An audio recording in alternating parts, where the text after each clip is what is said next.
दोस्तों, आज की वीडियो में हम देखने वाले हैं डांस ऑफ किंग सीजन 3 का फैन मेड एपिसोड 10। और हाँ दोस्तों, हमने हमारे चैनल पर डांस ऑफ किंग सीजन 3 के और भी कई एपिसोड्स को अपलोड कर रखा। अगर आपने एपिसोड्स को अभी तक नहीं देखा तो फिर आप इस वीडियो के बाद देख सकते हो। So let's start. Historical stone tablet.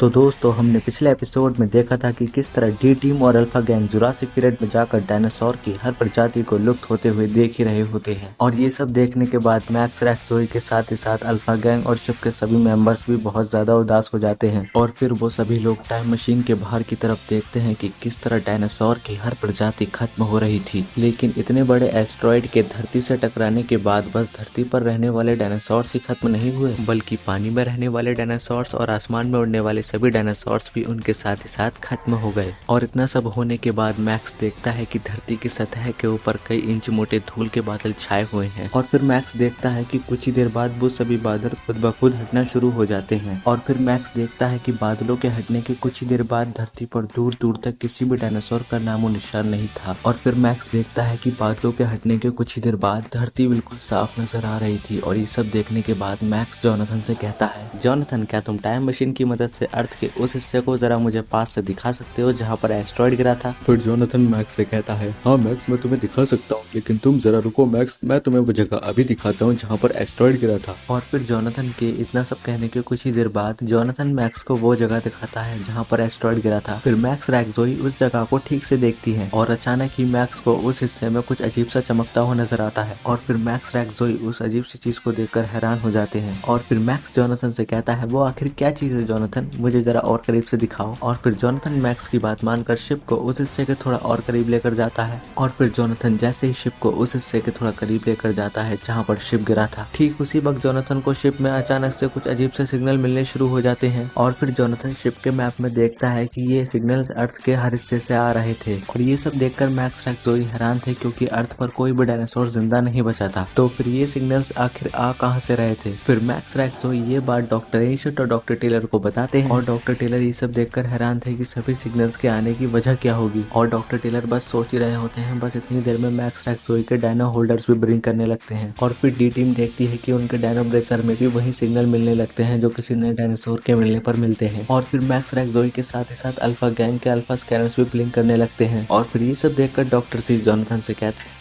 Jonathan, हमें अभी कभी नीचे उतरना होगा, शायद कुछ डायनासोर्स अभी भी जिंदा हैं और उन्हें हमारी जरूरत है। और फिर डॉक्टर जी की ये बात सुनकर डॉक्टर टेलर डॉक्टर जी से कहते हैं, मैं आपकी भावनाओं की कदर करता हूँ डॉक्टर जी, लेकिन अभी हमारा नीचे उतरना अपनी जान को खुद जोखिम में डालने के बराबर है। और फिर डॉक्टर टेलर की ये बात सुनकर मैक्स, रेक्स, जोई डॉक्टर टेलर से कहते हैं, क्या? फिर मैक्स डॉक्टर टेलर से कहता है, ये आप क्या कह रहे हैं डैड? फिर डॉक्टर टेलर मैक्स से कहते हैं, मैं बिल्कुल सही कह रहा हूँ मैक्स, अभी अर्थ का टेम्परेचर लेवल बहुत ज्यादा है, इतने ज्यादा टेम्परेचर लेवल में हम सर्वाइव नहीं कर पाएंगे। और फिर डॉक्टर एंशिएंट डी टीम से कहते हैं, डॉक्टर टेलर बिल्कुल सही कह रहे हैं बच्चों, अभी अभी अर्थ पर इतने खतरनाक विस्फोट हुए हैं तो जाहिर है कि अर्थ पहले से कहीं ज्यादा गर्म हो चुकी होगी। और अभी अर्थ पर विस्फोट के बाद से ही रेडिएशन लेवल बहुत ज्यादा है और कई जहरीली गैसें भी एटमॉस्फेयर में फैली हुई हैं। तो बच्चों, जाहिर है कि अभी हमारा अर्थ पर उतरना खतरे से खाली नहीं होगा। और फिर डॉक्टर एंशिएंट की ये बात सुनकर रेक्स अपने डैड से कहता है, लेकिन डैड, हमें अभी जो डायनासोर सिग्नल्स मिल रहे हैं हम उन्हें तो नजरअंदाज नहीं कर सकते, लेकिन डैड अभी हमें क्या करना चाहिए? फिर डॉक्टर एंशिएंट रेक्स से कहते हैं, तुम बिल्कुल सही कह रहे हो रेक्स, मेरे ख्याल से हमें शिप को यहीं रोककर टाइम की स्पीड को बढ़ा देना चाहिए और अगर इस दौरान अर्थ पर कोई भी बदलाव होंगे तो हम उन बदलावों को होते हुए साफ साफ देख पाएंगे। और फिर डॉक्टर एंशिएंट की ये बात सुनकर डॉक्टर टेलर कहते हैं, ये तो बहुत अच्छा आइडिया है डॉक्टर एंशिएंट, हमें यही करना चाहिए। और फिर डॉक्टर एंशिएंट जोनाथन से कहते हैं, जोनाथन, जल्दी से शिप की टाइम ट्रैवलिंग स्पीड को बढ़ाओ, लेकिन इस बात का ध्यान रखना जोनाथन, शिप जहाँ पर है वहीं रहना चाहिए, शिप की जगह चेंज नहीं होनी चाहिए। और फिर जोनाथन डॉक्टर एंशिएंट की बात मानकर शिप की टाइम ट्रैवलिंग स्पीड को बढ़ा देता है। और फिर डी टीम टाइम मशीन के बाहर की तरफ देखकर कहती है कि अर्थ पर कुछ ज्यादा बदलाव नहीं आया है, बस अर्थ की टेक्टोनिक प्लेट्स अपनी जगह से थोड़ी सरक चुकी हैं और अब सब लोग उस वक्त में पहुंच चुके थे जिस वक्त में अर्थ थोड़ी ठंडी हो चुकी थी। और अब मैक्स, रेक्स, जोई शिप से नीचे उतरकर देखते हैं कि उनके पास का माहौल कैसा है। और फिर मैक्स, रेक्स, जोई उन अजीब से आने वाले सिग्नल्स की तलाश में लग जाते हैं। और मैक्स, रेक्स, जोई के साथ ही साथ doctor Taylor, doctor Ancient, doctor Cretaceous और अल्फा गैंग भी उन सिग्नल्स की रिसर्च में लग जाती है। और फिर बहुत देर तक खोजने खोजने के बाद भी किसी को कुछ नहीं मिला। और फिर हम देखते हैं कि डॉक्टर टेलर सोच रहे होते हैं कि सिग्नल मिलने अचानक से बंद कैसे हो गए। और फिर डॉक्टर टेलर अपने आसपास देखते हैं कि उनके आसपास हर तरफ रेत ही रेत होती है। और फिर हम देखते हैं कि डॉक्टर टेलर और मैक्स और रैक्स उन सिग्नल्स की खोज में लगे ही होते हैं। और फिर कुछ देर बाद ही मैक्स और रैक्स को वो सिग्नल्स मिलने वापस शुरू हो जाते हैं। और फिर डॉक्टर टेलर मैक्स और रैक्स से पूछते हैं क्या हुआ बच्चों। फिर मैक्स अपने डैड को बताता है डैड हमें वो सिग्नल मिलने वापस शुरू हो गए हैं। फिर इन सब के तुरंत बाद ही जोई आकर मैक्स और रैक्स से कहती है मैक्स रैक्स के तुम दोनों ने देखा सिग्नल्स मिलने वापस शुरू हो गए हैं। फिर डॉक्टर टेलर मैक्स रैक्स और जोई से कहते हैं वाह ये तो बहुत ही अच्छी बात है बच्चों, चलो अब ढूंढते हैं वो डायनासोर। और फिर हम इसके अगले सीन में देखते हैं कि अल्फा गैंग के अल्फा स्कैनर्स को भी वो सिग्नल्स मिलने लगते हैं। और जब डॉक्टर जी अल्फा स्कैनर्स को देखते हैं तब वो बहुत खुश हो जाते हैं। और फिर डॉक्टर जी अर्सला एड और जैंडर से कहते हैं अर्सला एड जैंडर जल्दी जल्दी काम पर लग जाओ, हमें जल्दी ही ढूंढना होगा वो डायनासोर। और फिर अर्सला एड जैंडर डॉक्टर जी से कहते हैं जैसा आपने कहा वैसा ही होगा डॉक्टर जी। और फिर ये बात सुनकर डॉक्टर जी अल्फा गैंग से कहते हैं बहुत बढ़िया अल्फा गैंग, तो अब जल्दी लग जाओ काम पर। और फिर हम इसके अगले सीन में देखते हैं कि सेथ और गोमा जुरासिक पीरियड के उसी टाइम पीरियड में पहुंच जाते हैं जिस टाइम पीरियड में मैक्स रैक्स और जोई थे। और फिर सेथ और गोमा मैक्स रैक्स जोई के साथ जुरासिक पीरियड के सभी डायनासोर्स को खत्म होते हुए छुपकर देख ही रहे होते हैं। और फिर गोमा देखता है कि डी टीम का शिप कुछ ही देर बाद उस टाइम पीरियड से गायब होकर किसी दूसरे टाइम पीरियड में चला जाता है। और फिर गोमा ये देखकर सेथ से कहता है सेथ इन लोगों का शिप अचानक से गायब कैसे हो गया, कहीं इन लोगों को हमारे बारे में पता तो नहीं चल गया कि हम इन्हें छुपकर देख रहे हैं। फिर सेथ गोमा से कहता है नहीं गोमा अभी हमारा शिप स्टेल्थ मोड में है, वो लोग अभी हमें यहाँ पर नहीं देख सकते। फिर गोमा सेथ की ये बात सुनकर सेथ से कहता है अगर ऐसा है तो वो लोग यहाँ से इतनी जल्दी चले क्यों गए सेथ। फिर सेथ गोमा से कहता है गोमा वो लोग असल में इसलिए जल्दी चले गए, पहले तुम जरा प्लेनेट अर्थ की तरफ देखो। फिर गोमा सेथ की बात मानकर प्लेनेट अर्थ की तरफ देखते हुए कहता है ये क्या सेथ, इस प्लेनेट पर तो हर तरफ धूल के बादल ही छाए हुए हैं। फिर सेथ गोमा से कहता है तुमने सही कहा गोमा, ये जुरासिक पीरियड के सभी डायनासोर्स के अंत के बाद का समय है, ये वही समय है जब एक बड़े धमाके के बाद हमारी दुनिया बन रही थी। और फिर सेथ के इतना सब कुछ कहने के बाद सेथ को भी अर्थ से सिग्नल मिलने शुरू हो जाते हैं। फिर सेथ और गोमा उन सिग्नल्स को देखकर कहते हैं ये क्या, ये सब कैसे हो सकता है, अर्थ पर सब कुछ तो खत्म हो गया था, फिर ये सब आखिर है क्या। फिर सेथ के इतना सब कुछ कहने के बाद सेथ और गोमा को अचानक से शिप के अंदर झटके लगने शुरू हो जाते हैं। फिर गोमा सेथ से पूछता है ये क्या हो रहा है सेथ। फिर सेथ गोमा से कहता है गोमा मुझे लगता है कि अर्थ का इस तबाही के बाद रेडिएशन लेवल कुछ ज्यादा ही बढ़ गया है, और गोमा हमारी शिप अर्थ के बहुत ही नजदीक है, हमें यहाँ से जल्दी ही निकलना होगा वरना हम भी इन सभी डायनासोर्स के साथ ही मारे जाएंगे। फिर गोमा सेथ से कहता है लेकिन सेथ उन सभी डायनासोर्स के सिग्नल्स का क्या होगा। फिर सेथ गोमा से कहता है होना क्या है, इतनी तेज गर्मी और रेडिएशन में वो सभी डायनासोर्स भी मारे जाएंगे। फिर गोमा सेथ से कहता है नहीं सेथ मुझे वहाँ जाकर देखना ही होगा कि वहाँ पर ऐसा कौन सा डायनासोर है जो इतनी खतरनाक रेडिएशन और गर्मी में अभी तक जिंदा है। फिर सेथ गोमा से कहता है गोमा ये तो सरासर पागलपन है, तुम ऐसा सोच भी कैसे सकते हो कि तुम इतनी खतरनाक गर्मी में सर्वाइव कर पाओगे। मेरी बात मानो गोमा, इतनी तेज रेडिएशन और गर्मी में तुम्हारा बच पाना मुश्किल है, मेरी बात मानो गोमा, हमें यहाँ से अभी निकलना होगा। फिर गोमा सेथ से कहता है नहीं सेथ हमें वहाँ पर जाकर एक बार देखना ही होगा। फिर सेथ गोमा से कहता है नहीं गोमा मैं जानता हूँ कि तुम एक एलियन हो, लेकिन इतनी खतरनाक गर्मी और रेडिएशन में तुम्हारा भी जिंदा बच पाना मुश्किल है। और फिर गोमा सेथ से कहता है नहीं सेथ तुम मुझे वहाँ जाने से रोक नहीं सकते। फिर गोमा सेथ से ये कहकर जाने ही वाला होता है, बस इतनी ही देर में सेथ गोमा की टाइम मशीन को दूसरे डायमेंशन में भेज देता है और फिर गोमा का शिप एक दूसरे डायमेंशन में पहुंच जाता है। और ये सब देखकर गोमा सेथ से बहुत नाराज होता है और फिर गोमा सेथ से कहता है तुमने मुझे वहाँ जाने क्यों नहीं दिया सेथ। फिर सेथ गोमा से कहता है नहीं गोमा मैं तुम्हें वहाँ मरने के लिए नहीं छोड़ सकता था। फिर गोमा सेथ की ये बात सुनकर गुस्से में शिप के बाहर देखता है और फिर गोमा देखता है कि डॉक्टर एंशिएंट की टाइम मशीन भी उसी डायमेंशन में होती है जिस डायमेंशन में सेथ और गोमा थे। और फिर गोमा अपने शिप की मदद से अर्थ पर देखता है doctor Ancient, doctor Cretaceous, doctor Taylor और मैक्स रैक्स जोई और डॉक्टर जी और अर्सला एड और जेंडर अर्थ पर इधर उधर कुछ ढूंढ रहे होते हैं। गोमा ये सब देखकर कहता है ये लोग यहाँ पर आखिर क्या ढूंढ रहे हैं। फिर गोमा सेथ से कहता है सेथ जल्दी से टाइम मशीन को वापस स्टेल्थ मोड में डालो ताकि वो लोग हमें ना देख पाए। फिर ये देखकर गोमा सेथ से कहता है सेथ मेरे ख्याल से ये लोग भी वही ढूंढ रहे हैं जिसे हम ढूंढने जाने वाले थे, लेकिन अब इन्हें उन सब के फॉसिल्स के अलावा कुछ भी नहीं मिलेगा। फिर सेथ गोमा से कहता है गोमा हमारे पास अभी बहुत अच्छा मौका है एयोकाचार्य के एनर्जी स्टोन को वापस लाने का। फिर गोमा सेथ से कहता है ये तुम क्या कह रहे हो सेथ, हम इन सभी के बीच से हम वो स्टोन कैसे लाएंगे। फिर सेथ गोमा से कहता है तुम इन सब की चिंता मत करो गोमा, मेरे पास एक प्लान है। फिर गोमा सेथ से पूछता है कैसा प्लान सेथ। फिर सेथ गोमा से कहता है गोमा जरा नीचे देखो, सभी लोग उस सिग्नल की खोज में लगे हुए हैं और जरा वहाँ देखो Goma, D team, Alpha gang, doctor Ancient, doctor Cretaceous, doctor Taylor सब अलग अलग जगह रिसर्च कर रहे हैं, मतलब शिप के अंदर अभी इस वक्त जोनाथन और हेल्गाई होंगे। और फिर सेथ गोमा से कहता है मेरे लिए उन दोनों की नजरों से बचकर निकलना कोई बड़ी बात नहीं है। और फिर सेथ गोमा से कहता है तुम्हें मेरा एक बहुत ही जरूरी काम करना होगा गोमा, जल्दी से इन लोगों से कहीं दूर जाकर एयोकाचार्य को वापस बड़ा कर देना। और फिर जैसे ही इन लोगों को एयोकाचार्य का सिग्नल मिलेगा ये लोग वहाँ खोज करने जरूर जाएंगे और जैसे ही ये खोज के लिए जाएंगे तुम एयोकाचार्य को वापस कार्ड में बुला लेना और फिर मैं इसी बीच उनकी शिप में जाकर एयोकाचार्य का एनर्जी स्टोन वापस ले आऊंगा। फिर सेथ के इतना सब कुछ कहने के बाद गोमा सेथ की बात मानकर एयोकाचार्य को डी टीम से बहुत दूर ले जाकर एयोकाचार्य को वापस बड़ा बना देता है। और फिर हम उसके अगले सीन में देखते हैं जैसा सेथ ने गोमा से कहा था वैसा हो भी रहा था। और फिर हम देखते हैं कि गोमा डी टीम से दूर जाकर एयोकाचार्य को वापस बड़ा कर देता है। और फिर डी टीम को एयोकाचार्य के कार्ड का सिग्नल मिलते ही डी टीम, अल्फा गैंग और डी साइड के सभी लोग उन सिग्नल्स की खोज में निकल पड़ते हैं। और इतनी ही देर में सेथ डी टीम की टाइम मशीन के अंदर घुसकर जोनाथन और हेल्गा से छुप कर एयोकाचार्य के एनर्जी स्टोन तक पहुंच जाता है। और फिर सेथ गोमा को ट्रांसमिशन भेजता है और कहता है गोमा मुझे एयोकाचार्य का एनर्जी स्टोन मिल गया है, अब तुम जल्द ही एयोकाचार्य को कार्ड में वापस बुला लो वरना उन सबको शक हो जाएगा और फिर वो लोग यहाँ जल्दी ही वापस लौट आएंगे। मैं इतने यहाँ से निकलने का इंतजाम करता हूँ। और फिर सेथ गोमा से इतना सब कुछ कहकर बैकलैंड के टाइम कैप्सूल की मदद से भागने की कोशिश करता है, लेकिन डॉक्टर एंशिएंट ने उन सभी टाइम कैप्सूल्स को रिस्ट्रिक्ट कर रखा था। फिर सेथ जैसे ही टाइम कैप्सूल की मदद से भागने की कोशिश करता है तभी शिप का सिक्योरिटी सिस्टम डिस्टर्ब हो जाता है। फिर जोनाथन शिप के फ्लाइंग कैमरास की मदद से पता लगा लेता है कि सेथ शिप में घुस आया है। और फिर जोनाथन और हेल्गा तुरंत ही सेथ को पकड़ने के लिए दौड़ते हैं, लेकिन जोनाथन और हेल्गा के सेथ के पास पहुंचने से पहले ही सेथ शिप के सिक्योरिटी सिस्टम को फेल कर देता है और फिर सेथ वहां से भागने में कामयाब हो जाता है। और फिर इस बात की खबर डी टीम को भी मिलती है कि शिप के अंदर कोई घुस आया है। और फिर मैक्स अपने डायनो ब्रेसर पर जोनाथन से पूछता है क्या बात है जोनाथन, तुम जवाब क्यों नहीं दे रहे जोनाथन। फिर जोनाथन मैक्स को बताता है मैक्स अभी अभी सेथ शिप से एयोकाचार्य के एनर्जी स्टोन को लेकर भाग निकला है। फिर ये सुनकर डी साइड के सभी मेंबर्स, अल्फा गैंग और डॉक्टर्स परेशान हो जाते हैं, लेकिन रैक्स और जोई मैक्स को समझाते हैं। फिर रैक्स मैक्स से कहता है कोई बात नहीं मैक्स, हम सेथ और गोमा को वापस फिर से हरा देंगे, तुम ज्यादा परेशान मत हो मैक्स। फिर जोई भी मैक्स से कहती है मैक्स रैक्स बिल्कुल सही कह रहा है, हम डी टीम है और डी टीम कभी किसी से नहीं डरती। फिर मैक्स रैक्स और जोई से कहता है मैं डर नहीं रहा हूँ और न ही मैं परेशान हो रहा हूँ, मुझे तो बस इस बात की चिंता है कि सेथ और गोमा एयोकाचार्य की मदद से उन डायनासोर्स को पकड़कर उनके साथ कितना बुरा व्यवहार करेंगे। फिर मैक्स के dad doctor Taylor, doctor Ancient, doctor Cretaceous Max Rex Zoe को समझाते हैं कोई बात नहीं बच्चों, जो हो गया उसकी चिंता मत करो, अब हमें उस काम पर ध्यान देना चाहिए जिसके लिए हम यहाँ आए हैं। और फिर सभी के इतना सब कुछ कहने के बाद मैक्स रैक्स जोई और अल्फा गैंग के अल्फा स्कैनर्स खोजने शुरू हो जाते हैं। और फिर मैक्स रैक्स जोई और अल्फा गैंग देखती है कि उन्हें वो अजीब सा सिग्नल मिलना वापस शुरू हो गया है। और फिर रैक्स उस सिग्नल को देखकर मैक्स से कहता है मैक्स ये सिग्नल तो यहीं से आ रहा है जहाँ हम अभी खड़े हैं। फिर रैक्स मैक्स से कहता है मैक्स कहीं ऐसा तो नहीं कि ये सिग्नल जमीन के नीचे से आ रहा हो, क्योंकि मैक्स मैंने अभी देखा यहाँ हमारे आसपास दूर दूर तक ऐसी कोई भी चीज नहीं है जिससे हमें सिग्नल मिल सके। फिर मैक्स और जोई रैक्स की बात सुनकर कहते हैं हाँ ऐसा हो सकता है रैक्स। फिर डॉक्टर टेलर मैक्स रैक्स जोई से कहते हैं अगर ऐसा है तो बच्चों मैं अभी खुदाई में भी तुम्हारा साथ देने के लिए तैयार हूँ। और फिर अर्सला और जेंडर कहते हैं हम भी खुदाई में तुम्हारा साथ देंगे। और फिर डॉक्टर एंशिएंट, डॉक्टर किटेशिया भी कहते हैं हम दोनों भी आप सभी के साथ खुदाई में साथ देंगे। फिर डॉक्टर टेलर डॉक्टर एंशिएंट से कहते हैं ये तो बहुत ही अच्छी बात है डॉक्टर एंशिएंट, जितने ज्यादा लोग होंगे काम करने में उतना ज्यादा ही मजा आएगा। तो फिर सभी तैयार हैं तो चलो लग जाते हैं काम पर। और फिर हम इसके अगले सीन में देखते हैं कि सभी लोग खुदाई में लग जाते हैं और मैक्स भी अपने डैड के साथ खुदाई में लगा हुआ था। और फिर कुछ ही देर खोदने के बाद रैक्स को जमीन के अंदर से एक बहुत ही अजीब सी चीज मिलती है और जब रैक्स उस चीज को जमीन से बाहर निकालता है तो उसे देखकर बहुत खुश होता है। और फिर मैक्स रैक्स और जोई डॉक्टर एंशिएंट, डॉक्टर किटेशिया और डॉक्टर टेलर को वो चीज दिखाते हैं। और फिर doctor Ancient, doctor Cretaceous, doctor Taylor और मैक्स रैक्स जोई और अल्फा गैंग ये देखकर चौंक जाते हैं, क्योंकि रैक्स को खुदाई के दौरान वही स्टोन प्लेट मिली थी जो उसके मॉम और डैड को मिली थी। लेकिन ये कोई नॉर्मल स्टोन प्लेट नहीं थी, बल्कि इसके साथ ही साथ एक और सेम स्टोन प्लेट रैक्स को मिली थी। लेकिन रैक्स को जो दूसरी स्टोन प्लेट मिली थी वो एक रेक्टेंगल बॉक्स के अंदर फिट थी। और ये देखकर डॉक्टर टेलर डॉक्टर एंशिएंट से कहते हैं डॉक्टर एंशिएंट आखिर दो स्टोन प्लेट मिलनी कैसे मुमकिन है। फिर डॉक्टर एंशिएंट डॉक्टर टेलर को बताते हैं डॉक्टर टेलर मेरे ख्याल से ये हो सकता है कि ये दूसरी स्टोन प्लेट भी उसी एस्ट्रॉइड के साथ आई होगी जो हमें फ्यूचर में मिली थी। मतलब इन दोनों स्टोन प्लेट्स में से गोल वाली स्टोन प्लेट वही स्टोन प्लेट है जो हमें फ्यूचर में मिलने वाली है। मतलब इन दोनों स्टोन प्लेट्स में से गोल वाली स्टोन प्लेट्स को हमें वापस वही मिट्टी में दफनाना होगा जहाँ हमें ये मिली थी, वरना इतिहास बदल जाएगा। मतलब हमें जल्दी करनी होगी। फिर डॉक्टर एंशिएंट रैक्स से कहते हैं रैक्स इन स्टोन प्लेट्स में से गोल वाली स्टोन प्लेट्स को वापस वही मिट्टी में दफना दो जहाँ तुम्हें ये मिली थी। फिर रैक्स अपने डैड की बात मानकर गोल वाली स्टोन प्लेट को वापस वही मिट्टी में डाल देता है जहाँ उसे वो स्टोन प्लेट मिली थी, क्योंकि रैक्स के मॉम और डैड को वही स्टोन प्लेट फ्यूचर में फिर से मिलने वाली थी। और फिर रैक्स के गोल वाली स्टोन प्लेट को मिट्टी में दफनाने के बाद रैक्स उस रेक्टेंगल वाली स्टोन प्लेट को मैक्स और जोई और डॉक्टर टेलर को दिखाता है। और जब डॉक्टर टेलर और रैक्स और जोई उस स्टोन प्लेट को देख ही रहे होते हैं तभी उस स्टोन प्लेट से अचानक से बहुत ही तेज रोशनी निकलनी शुरू हो जाती है। और फिर मैक्स रैक्स जोई वापस जुरासिक पीरियड में पहुंच जाते हैं और उन्हें वहां दिखता है कि किस तरह सेथ और गोमा जुरासिक पीरियड के डायनासोर्स को बेरहमी से पकड़ रहे थे। और फिर हम देखते हैं कि जुरासिक पीरियड के सभी डायनासोर मैक्स रैक्स जोई से खुद को सेथ और गोमा से बचाने के लिए कह रहे थे। और इसके साथ ही साथ मैक्स रैक्स जोई देखते हैं कि अल्फा गैंग भी उन डायनासोर्स को बचाने के बजाय पकड़ने में लगी हुई है। तो दोस्तों Max Rex Zoe, doctor Taylor player Alpha gang और सैथ और गोमा को डायनासोर्स को पकड़ने से कैसे रोकेंगे वो हम देखेंगे डायनासोर किंग सीजन 3 के एपिसोड 11 में। और हाँ दोस्तों, अगर आप डायनासोर किंग सीजन 3 का एपिसोड 11 देखना चाहते हो तो इस वीडियो पे जल्द से जल्द 11,000 व्यूज का टारगेट कंप्लीट करवा दो। और जितनी जल्दी इस वीडियो पे 11,000 व्यूज का टारगेट कंप्लीट होगा उतनी जल्दी मैं डायनासोर किंग सीजन 3 का एपिसोड 11 भी अपलोड कर दूंगा। और हाँ दोस्तों, अगर आपको वीडियो थोड़ी सी भी पसंद आए तो वीडियो को लाइक और चैनल को सब्सक्राइब जरूर कर देना। तो दोस्तों अब हम मिलेंगे डायनासोर किंग सीजन 3 के एपिसोड 11 में। तब तक के लिए okay bye and keep watching Dinosaur king.